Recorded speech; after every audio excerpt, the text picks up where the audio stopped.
Óscar Martínez, una vez más en el programa, hoy con Vanguardias, que es la serie que llevamos a lo largo de esta temporada. La cosa se complica y llegamos al neoplasticismo holandés. Cuéntanos. Sí, y la cosa se va a complicar más, porque el mundo de las vanguardias de las primeras décadas del siglo XX es complicado. Bueno, pues el neoplasticismo holandés es otra de las vanguardias que nace en ese momento, en los años 10. Nace concretamente en mitad de la Primera Guerra Mundial, aparte por una cuestión bastante llamativa, una casualidad histórica que ahora podemos comentar, y bueno, la vemos en este orden pues porque hay que darle un orden a las vanguardias, porque realmente si uno ve el esquema de las vanguardias como el que hablamos a finales del año pasado, de ese esquema con el que se hizo una exposición en Madrid, realmente se da cuenta que en 20 años la cantidad de grupos artísticos que hay conviviendo e interrelacionando entre sí, pues es enorme. Bueno, este grupo fue un grupo, como su propio nombre indica, nacido en Holanda.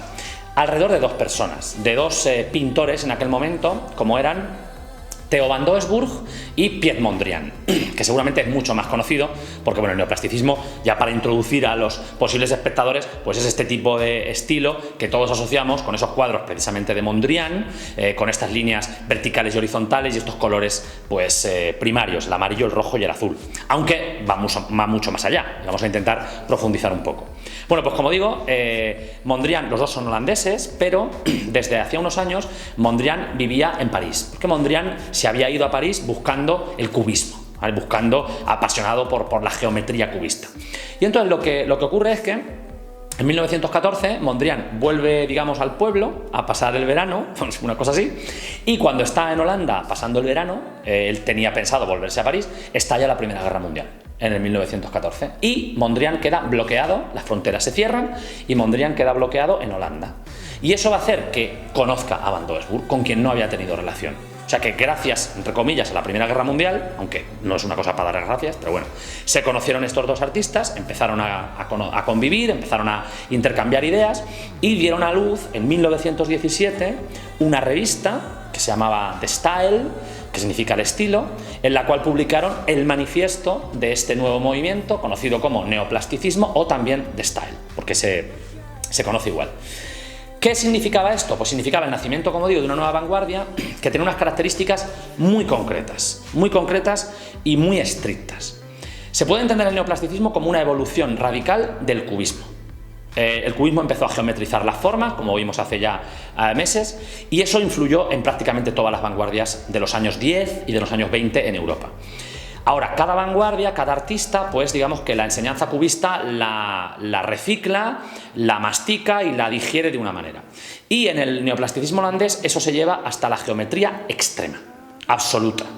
De hecho, hay una serie de obras muy curiosas, muy interesantes, en las cuales pues, se ve, por ejemplo, cómo Mondrian va geometrizando una vaca hasta convertirla prácticamente en un patrón geométrico abstracto, o geometrizando un árbol, o geometrizando una figura humana.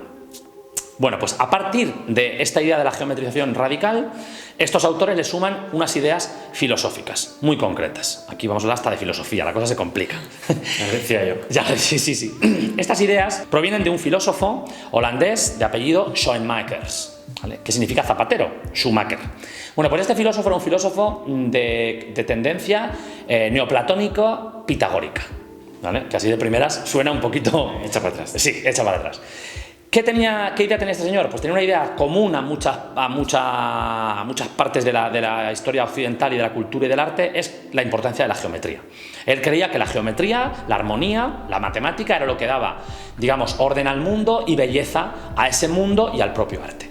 Entonces estas personas unen estas dos ideas, el mundo de la geometría radical y el mundo de esta filosofía neoplatónica, y ellos defienden, basándose en este filósofo, que la belleza del mundo, la organización del mundo, se puede transmitir y representar en un cuadro mediante unos muy escasos elementos, que son la cuadrícula ortogonal de verticales y horizontales, los tres colores primarios, que en aquel momento se creía que eran el amarillo, el rojo y el azul, y tres tonos de luz, el blanco puro, el negro absoluto y un gris medio. Con esos elementos había que poder hacer un nuevo arte que representara esa, digamos, belleza del cosmos y del universo, que si alguien se para a pensar, pues son los cuadros de Mondrian, que todos hemos visto pues aplicados no solo a cuadros, sino a muchos otros objetos.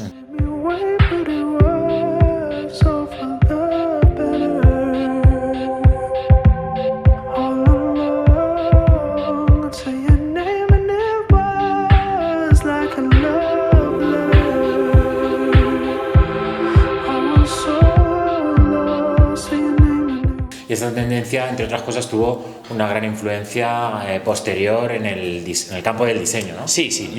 Hay que decir que, bueno, evidentemente, hasta día de hoy los pintores, llamémosle artistas, son más conocidos que los diseñadores. Nosotros aquí en este programa vamos a intentar poco a poco, en la sección de efemérides, destacar campos del diseño, porque a día de hoy pues es también fundamental. Pero eso hace que, bueno, pues que Mondrian sea el más famoso de estos autores, aunque luego hubo muchos más autores. Luego The Style es una vanguardia en la que entra más gente, entran arquitectos, diseñadores de productos, diseñadores gráficos, etc. Pero como bien dices, aunque Mondrian es el más famoso, a mí me parece mucho más interesante el neoplasticismo como digamos fuente de referencia y fuente de imágenes y de recursos para el diseño de todo tipo: diseño gráfico, diseño de producto, de muebles o diseño arquitectónico. A mí personalmente los cuadros neoplasticistas me dejan bastante frío. Creo que esa aspiración a transmitir esas ideas filosóficas yo no las consigo captar, y creo que esto es algo que también cualquier persona debe sentirse libre de decirlo. O sea, yo creo que hay que conocer el arte contemporáneo, pero una vez que lo has conocido puedes perfectamente, no sé, decidirte porque estéticamente te guste uno más que otro. A mí la abstracción geométrica no es una cosa que me entusiasme, aunque la conozca con una mínima profundidad, pero repito, estas abstracciones geométricas como el neoplasticismo en el diseño sí que pueden ser muy interesantes.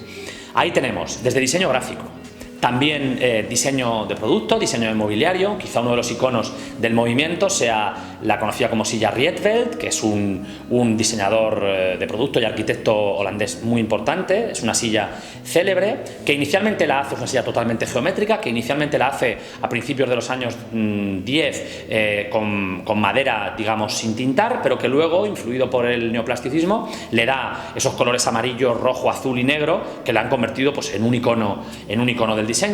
O también diseño arquitectónico, arquitectura. El propio Rietveld tiene una casa fabulosa, una casa extraordinaria en Utrecht, en Holanda, la casa Roeder, que la hizo para una viuda, una mujer que había quedado viuda y sus 2 niños, y es una casa que, sobre todo en el piso de arriba, en el primer piso, es una casa fascinante, moderna, hasta un punto extraordinario para la época de los años 20 en la que fue construida. Y como digo, pues yo creo que el neoplasticismo, cuando se introduce en esos campos del diseño, creo que ahí es donde puede ser más interesante.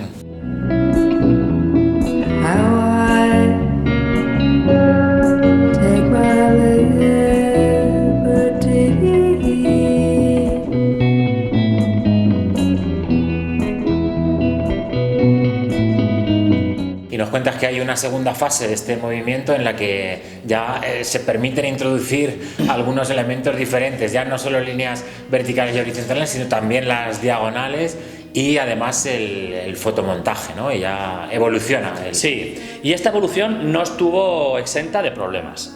Porque digamos que hay vanguardias muy radicales como esta, pero dentro de las vanguardias no todas las personas son tan radicales. Mondrian era una persona muy radical, prácticamente la obra de Mondrian tiene una evolución plástica mínima, ¿vale? Un experto en Mondrian me diría que qué barbaridades estoy diciendo, pero al final Mondrian siempre utilizó los 3 mismos colores, no se sale nunca de la retícula vertical y horizontal, no hay mucho donde innovar. Pero Van Doesburg era una persona de mente mucho más abierta. Entonces Van Doesburg en los años 20 viaja a Alemania, luego hablaremos también de lo que hace allí en Alemania y dónde influye, y ahí en Alemania Van Doesburg colabora con todo el mundo. Van Doesburg colabora con dadaístas, Van Doesburg colabora con presurrealistas, y Van Doesburg ahí va a conocer una persona clave, fundamental, importantísima, de la que hablaremos en futuras ediciones de La Contraseña, como fue Lissitzky. Eliezer Lissitzky, que fue un diseñador gráfico ruso.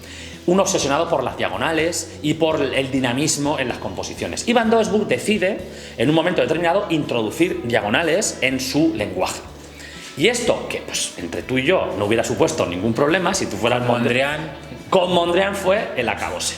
Acabaron peleados, tarifando, un tiempo sin tener relaciones, y de hecho prácticamente digamos que Van Doesburg digamos que crea su propia vanguardia en la cual sí que hay diagonales, que se va a llamar elementarismo y que pues derivará por otros derroteros, mientras que Mondrian se mantiene estricto. Nunca le perdonó lo de las diagonales. Hay gente que discute por una linde y pues esta gente discutió por una diagonal.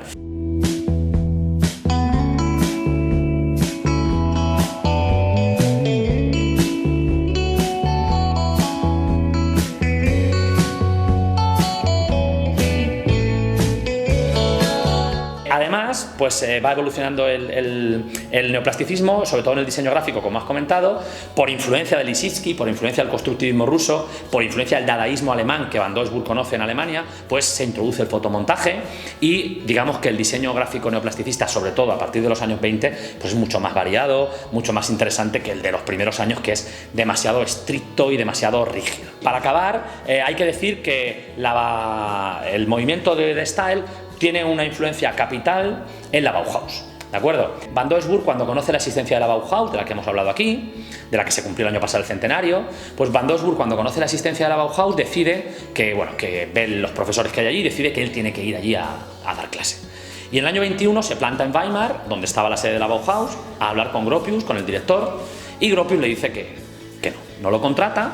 No lo contrata básicamente porque es que Van Doesburg llega pronto a la Bauhaus. Era una persona muy avanzada, muy moderna, y la Bauhaus estaba todavía en una primera etapa diferente, no tan racional ni tan experimental, y entonces Van Doesburg, digamos que no puede dar clase en la Bauhaus como profesor oficial.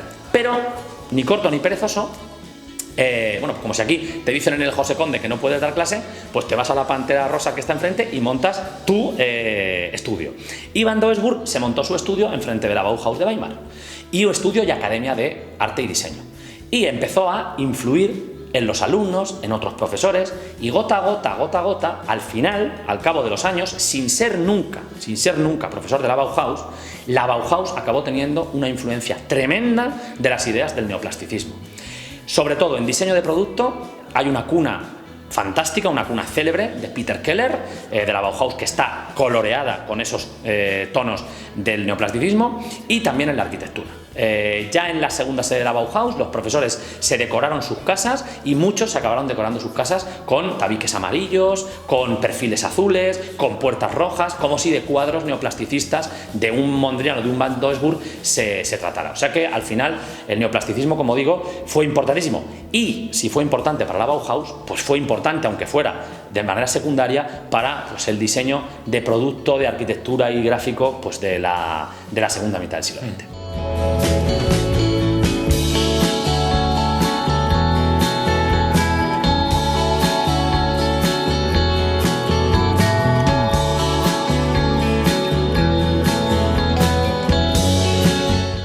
Muy bien, pues perfecto, pues muchísimas gracias por habernos enseñado hoy sobre el neoplasticismo holandés y derivados. Sí. Y hasta la próxima. Hasta la próxima.